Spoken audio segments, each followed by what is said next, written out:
Hola, hola, ¿cómo están? Hoy día nos encontramos nuevamente para otro live. En esta ocasión les cuento que vamos a hablar sobre alergias alimentarias, el manejo clínico de estas alergias alimentarias y también por qué como profesionales de la salud vamos a especializarnos o también a profundizar los conocimientos en este tema. Para eso, hoy día nos va a acompañar una de nuestras docentes experta en esta área, que es la doctora María Belén Bocio. Ya es primera vez que vamos a hacer un live con ella, así que ahora la vamos a invitar para que se una a este live. Sí, le enviamos la invitación. Vamos a esperar unos segunditos que se pueda unir. Ahí sí. A ver, Hola, ahora sí. Hola. Hola, hola, ¿cómo ¿cómo estás, estás? Valentina? Muy bien, Bien, muy muy bien. bien. Ahí sí. Qué bueno, qué bueno. Bueno, les contaba ahí a las personas que nos están viendo que hoy día vamos a hablar sobre alergias alimentarias, de por qué también es importante como profesionales de la salud ahondar un poquito más en este tema, ¿cierto? Y qué mejor que con una especialista en el área. Vamos a partir por presentarnos. Bueno, para quienes no me han visto antes, para quienes no me conocen, mi nombre es Valentina Fredes, yo igual soy nutricionista. Y ahora voy a estar aquí junto a María Belén para acompañarnos en este live. Así que adelante. Bueno, gracias, Valentina. Yo soy María Belén Bocio, soy médica, soy inmunóloga clínica y desde hace algunos años me dedico con exclusividad en realidad a las alergias alimentarias. Ya hemos hecho dos cortes de alergias alimentarias y manejo en la enfermedad celíaca con la Academia NutriActive y este sería nuestro tercer corte para iniciar ahora en julio. Feliz porque me encanta cómo quedó conformado este curso y feliz también de las otras profesionales que forman parte de este curso. Exacto. Sí, en realidad que es una certificación bien completa. Así que bueno, ahora vamos a estar detallando un poquito más sobre alergias alimentarias. Para iniciar, me gustaría si nos pudiese explicar qué son las alergias alimentarias, en realidad, por qué tanto enfoque en esta parte. Bueno, las alergias alimentarias, alergia en realidad es un concepto en donde el sistema inmune nos regula a donde. Y obviamente que cuando estamos hablando de algo alimentario, va el sistema inmune en contra de un alimento. Las alergias alimentarias son de muchos tipos, que Estoy tenemos ocupada. clasificaciones que las vamos viendo. ¿Cómo? ¿Aló? Ahí está. Ah, Ahora te veo. ahí Sí, sí. me salió como el loguito, el loguito. Ah, está. Las alergias alimentarias son distintas. Hay distintos tipos de alergias alimentarias, sí. Pero fundamentalmente son reacciones inmunológicas desmedidas en contra de una proteína, en contra de la proteína de la leche de la vaca, en contra de la proteína del huevo, en contra de la proteína de una fruta, de una verdura. Cualquier alimento que tiene proteínas en su composición puede ser el gatillante de este tipo de reacciones alérgicas, en realidad, ¿sí? Que pueden ser reacciones alérgicas desde cosas muy leves, como por ejemplo, no sé si muy leves, en realidad cosas leves, como por ejemplo es una proctocolitis alérgica, con deposiciones con moco en un bebé pequeñito, que ceden generalmente y tienen muy buen pronóstico, pero otros casos que son muchísimo más graves, como lo que es el shock anafiláctico o la anafilaxia, que pueden inclusive hasta comprometer la vida de un paciente. Exacto. Sí, en realidad que puede llegar a ser súper complejo, además que lamentablemente uno no se entera hasta que consume el alimento. Totalmente. Totalmente, eso es súper importante porque por ahí uno dice, bueno, ¿qué método puedo utilizar para saber previamente si tengo o no tengo alergia alimentaria? No existe, no hay nada que nosotros podamos hacer con anticipación en realidad. Nosotros vamos a ver el síntoma cuando consumamos un alimento, porque dentro de lo que es la definición de alergia alimentaria hay una palabra que yo siempre como que la súper destaco que es la reproducibilidad. O sea, si yo no tengo reproducibilidad, no quiere decir que tengo alergia alimentaria. Por ejemplo, yo como un pescado un día y por ese pescado se me genera una activación de mi dermatitis, diarrea, dolor de guata, pero después vuelvo a consumir el mismo pescado y a mí no me pasa nada. Entonces eso no fue una alergia alimentaria lo que Claro. sucedió. Puede haber sido una intoxicación, puede haber sido un montón de otras cosas. Entonces el concepto de alergia alimentaria es que debe ser reproducible. Yo no tengo forma de saber si voy a ser alérgica a algo o no. ¿Cuándo lo veo? Cuando empiezo a comer o cuando como determinadas cosas. Puede ser que yo tenga 40 años y que me vuelva alérgica al camarón cuando lo comí cientos de veces con anterioridad. Entonces, es como bien impredecible, ese es otro concepto de la alergia alimentaria, completamente impredecible. Sí, y qué bueno que mencionas eso porque igual hay muchas personas que, claro, después de muchos años presentan Sí, algún síntoma y en realidad como que lo dejan pasar porque piensan que es un hecho puntual, pero finalmente no desencadena una alergia ya como tal. sí. Sí, totalmente, totalmente. Y generalmente los pacientes descreen, digamos, hay mucho mito, digamos, en base a las alergias alimentarias. Por eso es tan importante esto de aprender, de ver qué es lo que realmente tiene evidencia, no tiene evidencia. Hay mucho mito, entonces a veces los pacientes piensan, no, no me va a pasar nada, ¿cómo me va a pasar a mí? Por ejemplo, los pacientes que son adolescentes son el principal factor de riesgo para reacciones alérgicas graves, porque ellos piensan que son todo lo pueden, nada les va a suceder a ellos, y en ese grupo etario se dan muchísimas alergias alimentarias graves o gravísimas en realidad.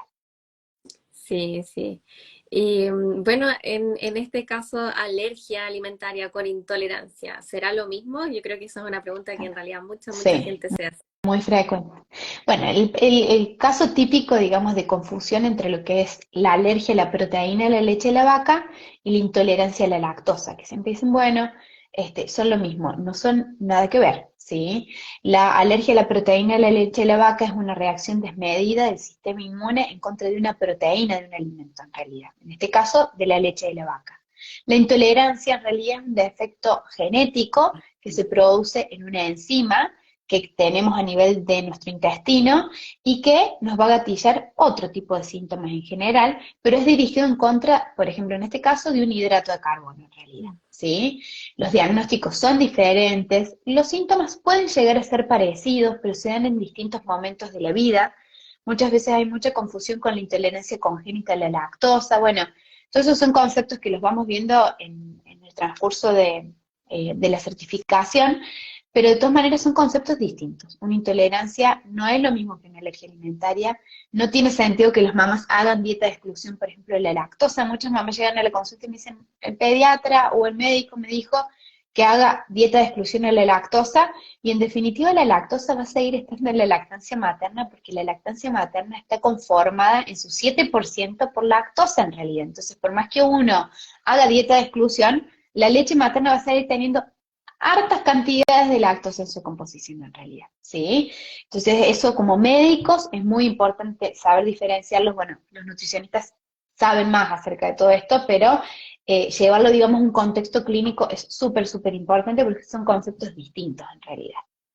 Sí, sí, en realidad es muy importante hacer la diferencia y que también, bueno, tanto médicos como nutricionistas, en realidad el equipo que está llevando a este paciente, la idea es que esté al tanto de esa diferencia y de hacer hincapié en que, como decías, no es necesario de repente llevar a esta dieta tan estricta, porque igual es algo muy restrictivo que ya se tiene que hacer en estos casos y Sí, que a veces no es necesario.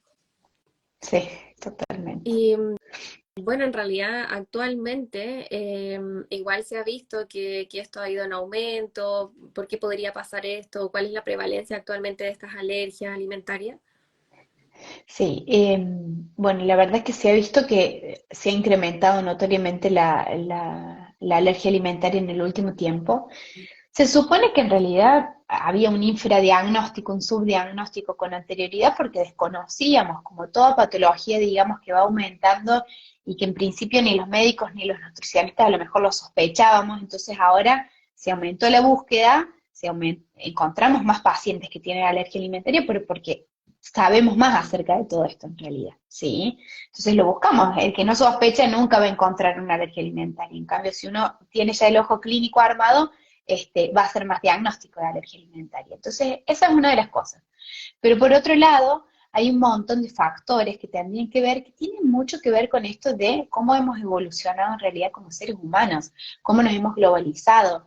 Está esta teoría de la higiene, en realidad, que es aplicable a todas las alergias en general, que es esto de que el ser humano, digamos, migró desde lo que es el ámbito, digamos, del campo hacia la ciudad, en donde el contacto con gérmenes, con bacterias, con virus y demás se disminuyó, empezó todo lo que es la era del antibiótico, empezó todo lo que es la exposición a los contaminantes medioambientales, y el cambio en la alimentación que hemos tenido también. O sea, si bien hay muchas cosas buenas dentro de los cambios que se han generado en cuanto a la alimentación, también generalmente consumimos muchas cosas multiprocesadas que van a condicionar a que se generen, digamos, estas alergias alimentarias. También déficit de micronutrientes, por ejemplo, todo lo que era hace muchísimos años en donde el hombre era cazador nato, caminaba muchos kilómetros al día, estaba expuesto al sol, a la vitamina D permanentemente.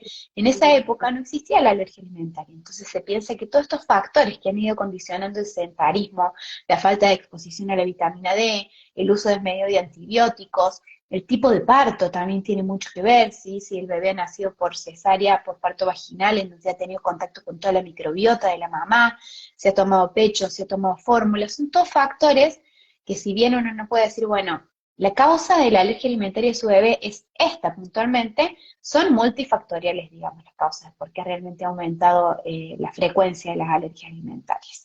¿Sí? Es súper interesante, pero es básicamente esto, cómo nos hemos transformado, digamos, como seres humanos en lo que somos ahora en realidad. Sí, totalmente de acuerdo. En realidad, bueno, así como muchas otras patologías también que son multifactoriales, y en Sí, realidad nosotros generalmente buscamos un solo culpable o le tal atribuimos cual, la responsabilidad a un solo factor, siendo que son sí, muchos, muchos factores. mucho, Y el tema de, bueno, cambio climático, cambio medioambiental, cambio en la alimentación, hay tantas sí, cosas que, como mencionabas, han ido evolucionando, algunas para mejor, pero hay otras que consigo han traído también algunas cositas que en realidad pueden perjudicar un poquito si es que no las manejamos bien en conjunto con los otros factores, ¿ya? Porque siempre hay que mirar para todos lados. Entonces, muy totalmente, importante, en realidad aquí no buscamos el responsable de la alergia, es súper complicado, como decías tú, llegar no a se puede, localizar ahí exactamente por qué fue, ¿no? Pero sí para aprender a manejarla, sí, aprender a tratarla, a vivir también con esta condición. sí, Así que, súper importante. sí. Y Es bien bueno, complejo entonces, porque hay pacientes que tienen que hacer dietas de exclusiones para toda la vida, muchas veces. Entonces, por eso es tan importante, digamos, el buen manejo y el buen equipo en realidad que lleve el paciente, porque eso va a determinar la calidad de vida del paciente en realidad. sí, sí, además que no es solo un cambio para una persona, muchas veces también es un cambio para la familia entera. Sí, Eh, totalmente. Generalmente hay que hacer cambios a nivel familiar, a nivel social. Es súper Sí, complejo llevarlo ya cuando se transforma en un estilo de vida. sí, totalmente. Mire, por acá en el chat nos dijeron, Doc, supongo que a mi bebé le dieron fórmula al nacer. ¿Eso puede influir? Era lo que estaban Bueno, hablando. claro, es uno más, digamos, de los factores que puede llegar a comprometer en realidad, ¿sí? Un factor de riesgo más. No quiere decir, hay bebés que tienen alergias alimentarias súper graves y complicadas y no han recibido fórmula nunca, y hay bebés que han recibido fórmula y no sucede nada en realidad, ¿sí? Es bien distinto, depende de cada paciente, pero sí es un factor de riesgo más en realidad, ¿sí? Claro. Bueno, por acá abajito también nos dicen, hola Doc, mi bebé está en observación, pero no he podido hacerle sus exámenes porque sigue reaccionando. La Doc que lo atendía no volví a verla, desapareció del mapa, chuta, no sé qué hacer. Bueno, es que es difícil, digamos, dar una ayuda eh, por acá. La verdad es que depende qué tipo de alergia estén sospechando, es que uno va a pedir exámenes. No siempre se piden exámenes en los bebés pequeñitos. Y generalmente la principal, que es la proctocolitis alérgica, o sea, la más frecuente, no se piden exámenes complementarios, a menos que estemos pensando en otras patologías o en otro tipo de alergias alimentarias, que ahí sí vamos a pedir exámenes. pero bueno, tendrían que evaluar a ver si es necesario hacer los exámenes y si es necesario hacerlos, a lo mejor no hace falta que tu bebé esté estable, inclusive, por ejemplo, una endoscopía de colon se debe tomar con el paciente con síntomas activos, o sea, no tiene ningún sentido que yo estabilice al paciente, lo tenga óptimo y recién ahí se lo pida, porque probablemente la endoscopía sea normal en realidad, ¿sí? Pero bueno, habría que conversar bien con el médico tratante. Mm. Sí, bueno, por acá es un poquito complejo dar más ayuda, Sí, pero de sí, cualquier forma, igual ahí es importante acudir al profesional que corresponda y buscar dentro de lo que uno pueda, también de lo que esté al alcance de la persona, el mejor equipo que pueda ser posible en la localidad también. sí, totalmente. Acá, mira, nos preguntan cada cuánto es bueno evaluar eosinófilos en niños con alergia alimentaria. En realidad depende de qué tipo de alergia alimentaria tenga el paciente, ¿sí? Si el paciente tiene, por ejemplo, una proctocolitis alérgica, no va a tener eosinófilos muy elevados, probablemente los tenga bajos y no requiere que nosotros los estemos controlando constantemente. Ahora, si por ejemplo el paciente tiene una colitis eosinofílica, yo les pido laboratorios más o menos cada 3 meses. ¿Por qué? Porque el eosinófilo, si está muy alto, aparte de invadir el colon, puede invadir otros tejidos, ¿sí? He tenido pacientes que han estado hospitalizados porque tenían eosinófilos muy altos y tuvimos que pasar corticoides endovenosos, entonces esos pacientes necesitan un seguimiento muchísimo más estricto. Pero generalmente si uno tiene una colitis eosinofílica, yo les pido laboratorios cada 3 meses más o menos, para ver en Mm, cuánto están los eosinófilos. súper. Bueno, María Belén, entonces ahora sí, en realidad ya pasamos de lleno a por qué es tan importante especializarnos o capacitarnos en esta área, actualmente también Ujú. considerando que han aumentado los casos. Sí, bueno, yo creo básicamente que es por eso, porque cada vez tenemos más pacientes con alergias alimentarias, porque cada vez se sabe más.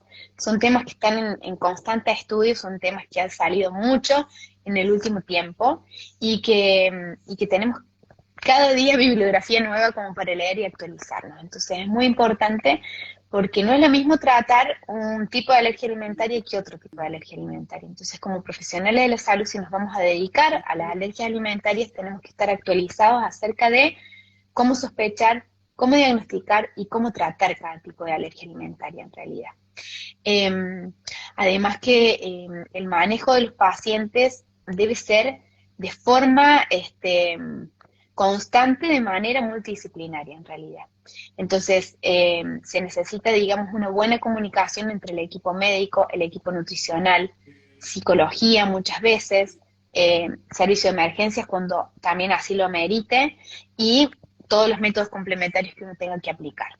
Entonces, es importante actualizarnos porque realmente, bueno, la medicina, la nutrición, vamos aprendiendo cosas de forma constante, todos los días salen artículos nuevos, pero particularmente para prestar una atención de calidad para nuestros pacientes, porque antes por ahí se hacía todo de forma muy empírica y en base a lo que íbamos haciendo, íbamos viendo en otros pacientes, pero ahora las patologías realmente están muy clasificadas, están muy divididas y uno tiene que tener la capacidad como profesional de la salud de saber eso y saber cómo aplicarlo en cada uno de los pacientes en realidad. El abordaje de esta manera hace que el paciente realmente tenga grandes beneficios. Es impresionante. Si uno sospecha de determinada patología, voy y busco ese alérgeno que yo sé que tiene más incidencia en este tipo de patología y uno ve cómo drásticamente el paciente mejora en realidad, pero porque pude darme cuenta cuál era la patología y pude darme cuenta cuál era el alérgeno que le tenía que ir a retirar. No todo es retirar proteína de la leche de la vaca, no todo es retirar soja, a veces hay otros alérgenos. El arroz, que uno dice, bueno, no sé, el arroz, no, ¿qué me va a generar alergia un arroz? En realidad el arroz es uno de los principales implicados, por ejemplo, en patologías como las enterocolitis, que son las FPAs agudas, crónicas. Entonces son alérgenos que son muy potentes en otros tipos de patologías que no los tengo que pensar en otras. Entonces la actualización, el conocer, el clasificar al paciente es fundamental. Y eso es a lo que uno va, digamos, en estas certificaciones en realidad. Sí, sí, qué importante igual lo que mencionas sobre lo que igual hablábamos en algún momento de identificar el alérgeno, porque de esta forma también se evita restringir otro tipo de alimentos que no son Totalmente. necesarios. En realidad es un beneficio para la persona poder tratarse de manera segura también, de forma Sí, que se identifique exactamente qué es lo que tiene que eliminar, en este caso de la alimentación o de su vida también, sí, para llevar una vida lo más tranquila posible dentro de lo que se pueda, para ir totalmente. adaptándose poco a poco también. Sí, sí, totalmente. Antes, cuando estaba todo este manejo, digamos, de quitar y quitar y quitar alimentos, yo llegaba a ver pacientes, mamás que tenían 3 meses de dieta de exclusión comiendo 2 alimentos. Mm, O sea, yo siempre les digo, ¿en qué estado físico, nutricional y emocional puede estar una persona que durante 3 meses está comiendo los mismos 2 alimentos y aparte está haciendo crecer un bebé con su leche materna? O sea, bueno, vos lo sabes mucho mejor que yo desde lo nutricional, pero es una catástrofe para el cuerpo que eso esté sucediendo en realidad. Sin suplementación generalmente, o sea que eso ha cambiado. Realmente yo te diría que pacientes que veíamos hace 5 años son manejados completamente distintos actualmente, cuando uno hace un buen abordaje médico y un buen abordaje nutricional. Es muy importante la diferencia que uno puede llegar a marcar en estos pacientes. mm.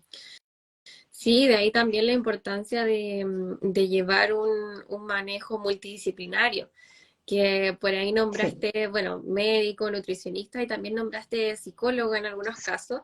sí, Y súper, súper genial lo encuentro, porque en realidad el llevar una alimentación de esta forma, el poder adaptarse, también adaptar a la familia, el núcleo completo, sí. es algo también súper complejo de llevar a nivel de salud mental.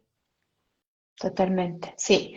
La psicología yo creo que es parte fundamental en realidad del manejo de las alergias alimentarias.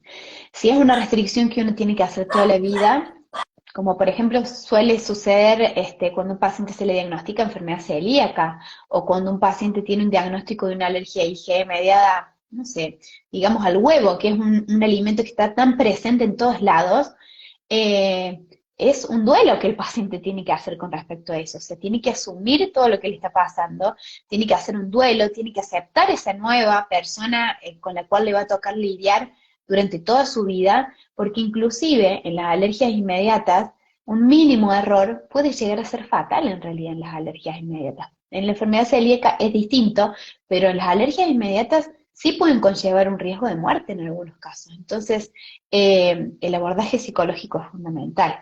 Y cuando uno tiene que hacer una dieta de exclusión, como mamá, que está dando pecho a su hijo, también es súper complicado porque estamos viviendo un puerperio, estamos súper sensibles, hormonalmente tenemos se están reacomodando todas las hormonas y vienen y me dicen que tengo que sacar 5 alimentos de mi alimentación que son fundamentales, eh, y encima veo a mi bebé que está llorando con cólicos que no lo puedo calmar con nada. Entonces, ahí el psicólogo, sabiendo que la incidencia de depresión postparto es altísima, en realidad es mucho más alta de la que nosotros pensamos que hay, sumado a todos estos factores, bueno, es un detonante, digamos, de esta depresión postparto. Entonces, el psicólogo, el psiquiatra, son fundamentales. Sí, sí, en realidad a veces uno, bueno, deja un poquito de lado también entendiendo que eh, pasa a ser ya como a segundo plano, porque en realidad lo principal es el Sí, abordaje médico nutricional, eso es como lo urgente que no podemos obviar. Entonces, sí, lamentablemente a veces el tema de salud mental o este apoyo, que muchas veces es muy, muy, muy necesario, no se encuentra disponible. Pero sí debería estar, o sea, estaría considerado dentro de este equipo y de sí. profesionales para poder abarcar este tema de la mejor manera posible. Sí, totalmente. Yo creo que el equipo multidisciplinario se compone de médicos, en donde tenés el pediatra, el médico general infantil, el inmunólogo, el gastroenterólogo, y después tenemos, bueno, psicología, nutrición, y ahí dentro de lo que es nutrición tenemos al Nutri que se dedique a hacer alergia alimentaria por sí misma, y muchas veces también en los Nutris que hagan dificultades alimentarias, porque en estos procesos, digamos, en donde existen este, eventos que se pueden llegar a gatillar, traumáticos para el niño, múltiples vómitos con mucho decaimiento, a veces generan como huellas en ese niño que después no quieren introducir alimentos nuevos o alimentos similares, en donde vamos retrasando la incorporación de alimentos, saben suceder dificultades alimentarias también. Y hay estudios que avalan que la incidencia de dificultades alimentarias es un poco mayor en realidad en los niños que tienen alergia alimentaria. Eh, entonces tenemos los médicos, tenemos la psicología, tenemos la nutrición, y bueno, todos los métodos complementarios, el médico que se dedique a hacer diagnóstico por imágenes o algún médico que haga también endoscopias son fundamentales, digamos, dentro del equipo cuando lo merite. Mm. Sí, bueno, igual de todas formas, toda terapia complementaria, como en estos casos para ayuda a la salud mental y al ambiente, también va a ser bienvenida Sí, siempre. sí, siempre, totalmente. Sí. Eh, bueno, en realidad esto es una pincelada de lo que es, de lo que son las alergias alimentarias, de lo que se ve Totalmente. también en la certificación. Esta es una instancia en realidad para poder un poquito abarcar y dejar ahí con la invitación, ¿cierto?, a nuestra certificación, que en este caso eres una de las docentes, es un equipo de docentes que incluye médico, incluye nutricionista, incluye también químico, entonces en realidad está súper completo. La idea es que puedan también contactarnos para pedir información acerca de la certificación. Es una certificación un poquito más larguita, ya porque son hartas clases. La idea es entregarles lo mayor posible en cuanto a conocimientos, también actualizados, porque como hablábamos, esto puede ir variando mucho de un año incluso para otro. Sí, Entonces, la idea siempre es mantenernos actualizados y también nosotros entregarles ese material que esté al día. exacto. No sé si quieres hacer una invitación ahí para que se animen a ver la certificación. Ujú. Bueno, yo creo que es fundamental este tipo de certificación en particular para los nutris, en realidad, ¿sí? El médico, obviamente que también está invitado a participar de la certificación, pero el apoyo que el médico necesita, en realidad el nutricionista, es importantísimo. Yo como médico capaz que puedo ver 10 pacientes en un día, ¿sí? Pero si esos 10 pacientes no tienen el debido apoyo nutricional, probablemente yo no logre que esos pacientes avancen en realidad. Entonces, eh, por ahí intervención médica es la de hacer un diagnóstico, o sea, sospecho que tiene tal cosa, le pido los exámenes, lo derivo, si es que compete con otro profesional, pero el Nutri es el que probablemente va a tener que estar más ahí en contacto con el paciente en el día a día, si bien... Por ejemplo, yo siempre me mantengo en contacto con mis pacientes, el Nutri es fundamental. Entonces, en particular, los nutris que quieran aprender acerca de las alergias alimentarias están totalmente invitados a participar de esta certificación porque van a aprender y vamos a poder, digamos, empezar a hacer equipo probablemente porque he tenido eh, varios nutris que han hecho las certificaciones anteriores y después me escriben, Doc, le derivo un paciente o recibe un paciente de usted y bueno, seguimos en contacto y eso es súper nutritivo para todos en realidad. Sí, sí, qué bueno. En realidad estas instancias igual sirven para eso, para generar redes, para darnos apoyo también como Totalmente. profesionales, para formar un equipo. Así que nada, súper invitados todos, todas a esta certificación. Eh, es una certificación, como les decía, un poquito más larguita y tiene un encuentro en vivo también a través de Zoom. Entonces ahí nos vemos con los docentes y la idea es que puedan participar todos los alumnos para resolver sus dudas, para comentar igual algún caso clínico. La certificación también incluye talleres de casos clínicos que los pueden ir desarrollando, entonces es súper bueno el que asistan a este encuentro en vivo y así retroalimentar estos casos clínicos.